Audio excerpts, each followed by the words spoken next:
Halo sahabat programmer, kali ini kita masih belajar pemrograman C++ lewat contoh program untuk menentukan dan menampilkan deret bilangan ganjil maupun genap. Program untuk menampilkan bilangan ganjil ataupun genap ini sebetulnya merupakan program yang cukup simpel ya, yang bisa kita pelajari, dan ini biasanya kita dapat di semester 1, semester 2 di mata kuliah algoritma biasanya. Untuk di jurusan IT seperti di teknik informatika atau di sistem informasi. Pada contoh program yang pertama, kita nanti akan membuat sebuah program yang dimana ketika kita memasukkan satu bilangan, program itu akan menentukan apakah bilangan yang kita masukkan itu adalah bilangan ganjil ataupun bilangan genap. Kemudian untuk program yang kedua, kita akan membuat sebuah program untuk menampilkan deret bilangan ganjil ataupun genap. Jadi nanti kita akan memilih bilangan apa yang akan kita tampilkan, deret bilangan apa yang kita tampilkan, dan nanti kita berikan batasan. Nanti di situ program akan menampilkan deret bilangan yang sesuai dengan pilihan kita berdasarkan batasan yang kita batasi gitu. Oke, langsung saja kita praktekkan untuk program yang pertama. Mari kita buka aplikasi DevC++-nya. Oke, mari kita buat programnya. Yang pertama kita perlu include seperti biasa IOStream. Ini untuk header fungsi untuk input output, untuk perintah cin dan cout. Kemudian kita ketikkan using namespace std.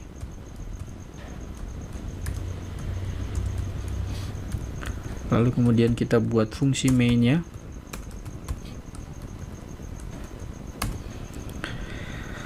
Selanjutnya kita buat deklarasi variabel.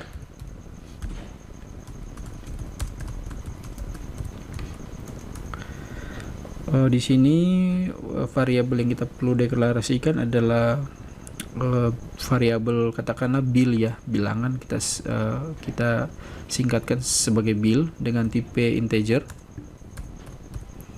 seperti ini.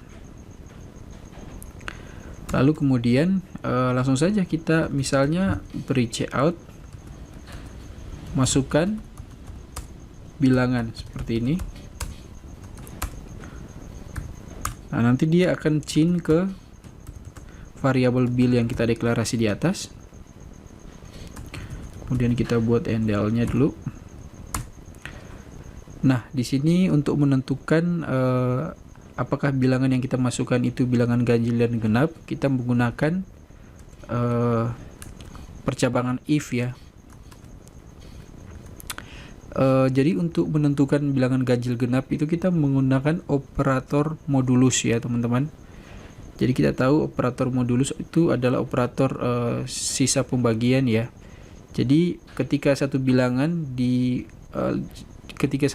modulus, misalnya katakanlah modulus 2 dan menghasilkan nilai 0, maka kita tahu bahwa pasti itu adalah bilangan genap.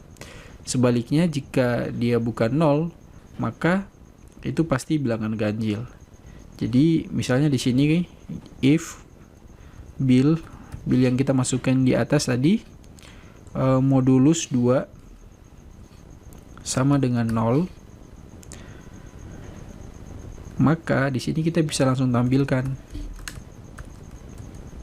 bahwa bilangan tersebut pasti adalah bilangan genap. Sedangkan jika ini tidak memenuhi kondisinya, maka pasti ini adalah bilangan ganjil. Jadi kita langsung aja di blok else-nya kita tuliskan bilangan ganjil. Seperti ini teman-teman. Oke, hanya segini aja programnya. Kita coba save. Contoh bilangan ganjil genap ya. Dan kemudian kita coba jalankan. Oh, ini ada yang salah teman-teman. Bentar ya, ini kayaknya harus kayak gini aja. Terus nanti kita buat gini. Nah, kayak gini. Oke, berjalan ya teman-teman. Coba kita masukin bilangan misalnya 5. Seharusnya yang benar adalah sistem akan menampilkan bilangan ganjil ya. Mari kita coba tekan enter. Ya, benar ya teman-teman, ini sistem menampilkan bilangan ganjil. Kita coba kembali dengan bilangan yang lain. Misalnya 8. Ini pasti bilangan genap ya. Nah, sistem menampilkan bilangan genap. Teman-teman bisa coba dengan bilangan-bilangan yang lain. Intinya untuk programnya seperti ini ya, simple seperti ini. Yang paling penting di sini di kondisinya ini kita menggunakan operator modulus ini untuk menentukan apakah bilangan tersebut adalah bilangan ganjil atau genap. Oke teman-teman, baik, selanjutnya kita akan membuat program yang kedua ya. Program yang kedua ini tentang untuk membuat deret bilangan ganjil ataupun genap ya. Langsung saja kita buat deklarasi variabel. Kita akan membuat variabel pil. Variabel pil ini nanti pengguna nanti saat command promptnya muncul, pengguna bisa memilih mau menampilkan deret bilangan ganjil atau genap ya. Jadi nanti nilai yang dimasukkan akan disimpan di variabel pil ini. Kemudian kita juga akan membuat variabel batas.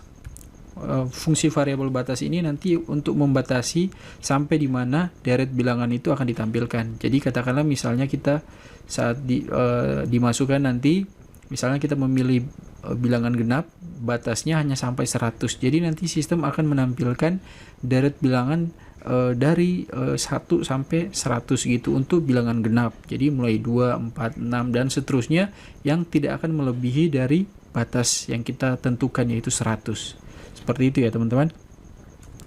Langsung saja kita buat cout-nya misalnya di sini untuk memberikan keterangan pilihan ya.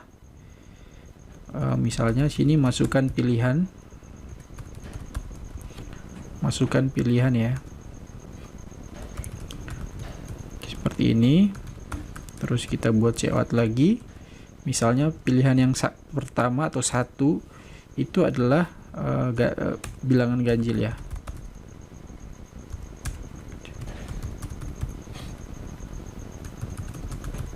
Terus yang kedua itu adalah bilangan genap.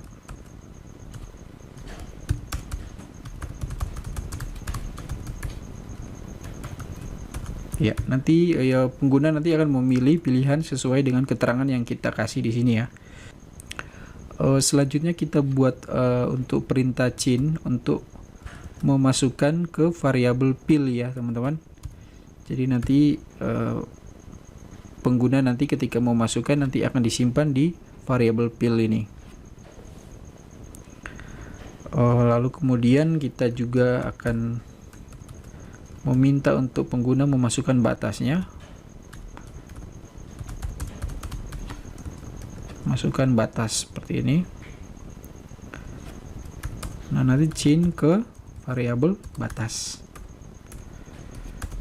Nah, seperti ini. Kita buat spasi. Oke, lalu kemudian sekarang tahap selanjutnya adalah kita buat percabangan ya. If jika pilihan yang dipilih oleh user itu adalah 1, pil sama dengan 1, berarti yang user pilih adalah bilangan ganjil ya. Maka nanti di blok sini yang akan dikerjakan ya. Nah, jadi kita akan buat deret bilangan ganjil di blok if ini ketika nilainya bernilai benar ya.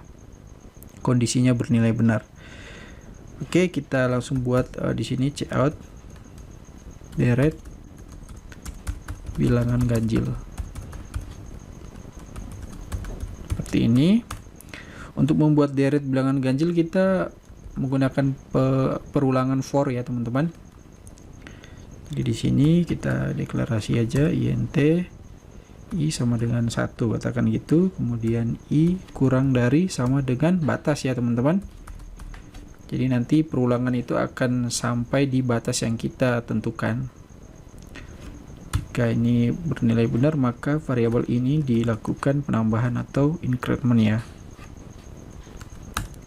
Nah, seperti ini. Nah, di dalam perulangan for ini nanti kita ada kondisi lagi nih untuk mengecek apakah bilangan yang dilakukan perulangan ini benar-benar adalah bilangan ganjil. Jadi kita pakai tadi teman-teman kondisi untuk modulus tadi ya. jika I modulus 2 sama dengan tidak sama dengan 0 ya gitu ya, karena ini bilangan ganjil jadi pasti nggak sama dengan 0, maka di sini kita lakukan cout untuk variabel i-nya gitu ya, seperti ini.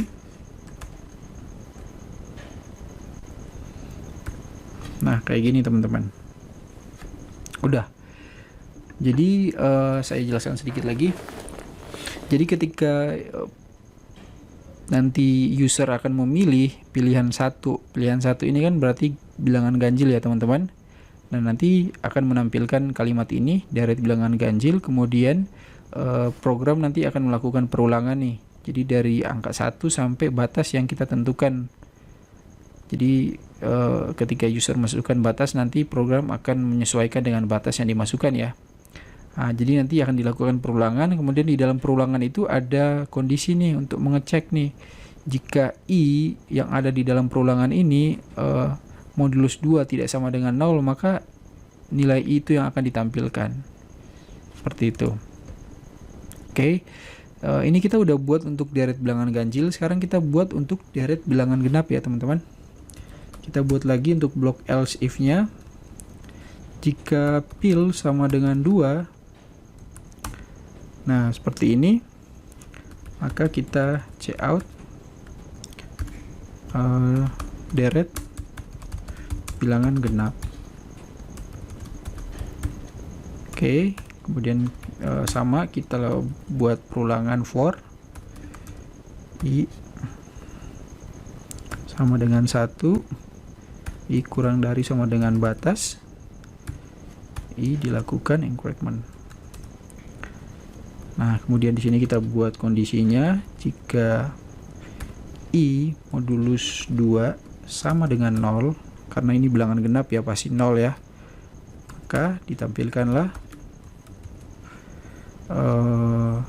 nilai I-nya.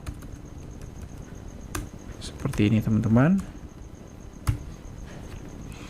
Oke, udah. Nah, jika user memasukkan pilihan selain 1 dan 2, maka di sini kita bisa bikin blok else-nya. Kita menampilkan bahwa user tersebut salah memasukkan pilihan. Ya, seperti ini. Oke, kita langsung coba save. Kita coba save dengan nama contoh 2 aja ya. Contoh 2 kayak gini, terus coba kita jalankan ya. Ya, berhasil nih ya teman-teman, nggak ada yang error. Masukkan pilihan, di sini ada keterangan ya, 1 untuk bilangan ganjil, 2 untuk bilangan genap. Saya memilih untuk bilangan ganjil dulu, 1 ya. Nah, setelah saya masukkan 1, kemudian di sini akan diminta lagi masukkan batas. Saya ingin katakanlah 50 ya, batasnya sampai 50 saja. Nah, ini teman-teman, jadi sistem akan menampilkan deret bilangan ganjil dari 1 sampai kurang dari sama dengan 50 ini ya, berarti 49 ya teman-teman. Nah, coba kita coba lagi dengan contoh yang lain. Misalnya saya ingin menampilkan deret bilangan genap, berarti 2. Masukkan batas, saya pilih katakanlah 80. Nah, ini ya teman-teman, jadi dia menampilkan deret bilangan genap sampai batas yang kita tentukan ini ya, 80.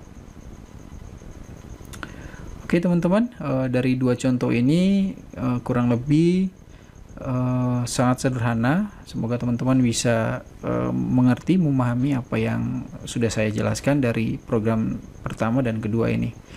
Jangan lupa untuk subscribe, untuk dukung channel ini terus berbagi konten-konten yang edukatif lainnya tentang programming.